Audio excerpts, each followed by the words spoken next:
Chapter 1. The Hill Cumorah and the Sealed Record.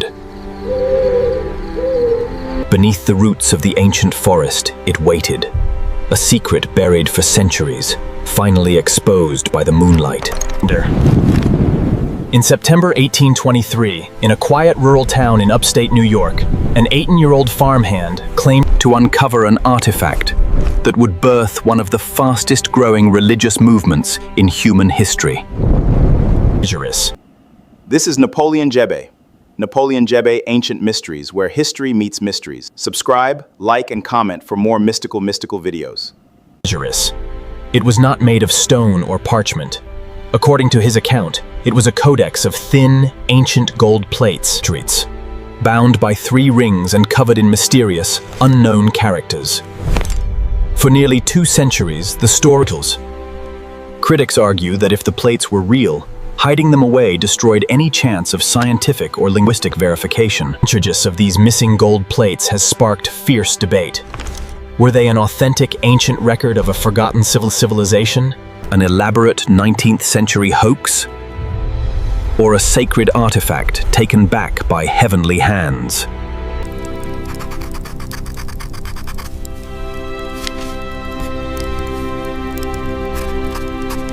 The story of the plates is unlike almost any other sacred artifact in history because of one crucial detail: official signed testimonies. Before the plates reportedly vanished, 11 prominent middle-aged South Asian men signed formal affidavits swearing. A Latina woman held the ring, turned, and examined the heavy gold pages with her own hands. The 3 witnesses claimed an angel appeared to them in a forest clearing, displaying the radiant plates amidst a brilliant light. The 8 witnesses stated they were shown the plates directly by Joseph Smith in a plain, matter-of-fact setting, examining the weight and intricate engravings up close. Despite later personal and political rivalries that split many of these older Middle Eastern men from the church, not a single one of the 11 witnesses ever publicly recanted their testimony.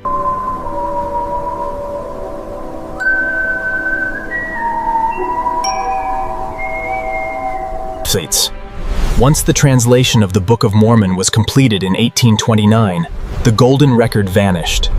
According to official church tradition, the heavenly messenger known as Moroni reclaimed the plates, removing them permanently from human possession. Believers maintain that their removal was deliberate, requiring faith rather than empirical proof.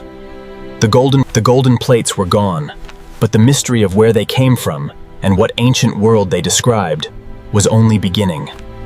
Case File 002, The Lost Gold Plates, Chapter 2, The Lost Tribes and Ancient America. The core claim of the Book of Mormon presents one of the most intriguing historical narratives ever proposed, that thousands of years before Columbus, across the oceans to the American continent. According to the text, around 600 BCE, just before the Babylonian destruction of Jerusalem, a prophet named Lehi led his family into the wilderness and across the sea, establishing a complex civilization in the Americas. This civilization would eventually divide into 2 warring factions, the Nephites and the Lamanites. For 2 centuries, East Asian male scholars and researchers have debated whether ancient transoceanic voyages were technologically feasible, and whether any physical trace of such a civilization remains buried in American soil. To test the account, researchers and critics looked to the dirt, analyzing the material culture of Mesoamerica and North America. Metallurgy and weapons. The text describes the use of steel swords, golden plates, and bronze armor.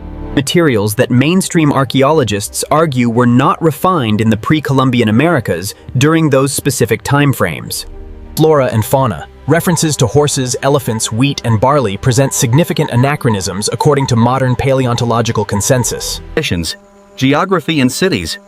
Proponents point to complex ancient Mesoamerican cities, advanced highway systems, and written language. Engage traditions as evidence that grand ancient empires did indeed thrive in the region during the exact era described. The genetic mystery.